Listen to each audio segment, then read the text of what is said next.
সরকার তো ঠিকই দিচ্ছে ভালো জিনিস, কিন্তু আমরা তো পাচ্ছি না।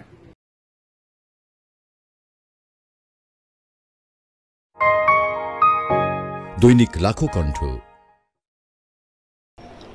রাজশাহীতে সড়ক বিভাগে রাস্তা নির্মাণে উঠেছে অনিয়মের অভিযোগ।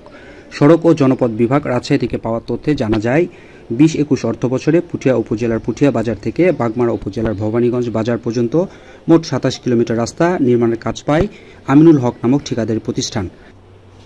একাধিকবার দায়িত্বরত কর্মকর্তাদের জানানোর পরেও কোনো ব্যবস্থা না নেওয়ার কারণে বিক্ষুব্ধ এলাকাবাসী নির্মিত এজিং ওয়াল ভেঙে ফেলা সহ পুরো কাজটি বন্ধ করে দেয়।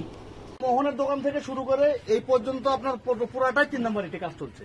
তা আমরা বাজারে দেখতেছি যে আসলে নিজের এলাকার কাজ নিজেদের কি করতে হবে, তাহলে তো আমরা উন্নয়ন কোনো কাজের উন্নয়ন, সরকার তো ঠিকই দিচ্ছে ভালো জিনিস, কিন্তু আমরা তো পাচ্ছি না।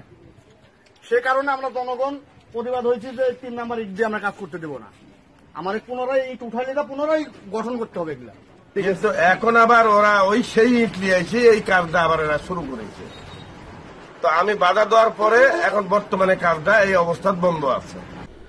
ঠিকাদারি প্রতিষ্ঠানের পক্ষ থেকে নিযুক্ত প্রকৌশলী রায়হান অভিযোগ অস্বীকার করে বলেন, এবং ভালোই দিয়ে কাজ করতেছি এবং মেশিন মেডির এরকমই হয় এবং সর্বোচ্চ ভালো যেটা সেটাই আমরা নিয়ে এসেছি, ভাতায় খুঁজে নিয়ে এসেছি আমরা। অভিযোগের বিষয়ে সড়ক বিভাগ রাজশাহীর নির্বাহী প্রকৌশলী শামসুজ্জোহা বলেন, আমি বাকিটুকু ভেঙে ফেলতে বলছি। আমি বলছি যে এরকম যেগুলো হয়েছে পুরোটুকু ভেঙে ফেলতে, এবং আমার ধারণা আজকে ভাঙা শুরু করার কথা। যদি না ভাঙে আমার একটু বল।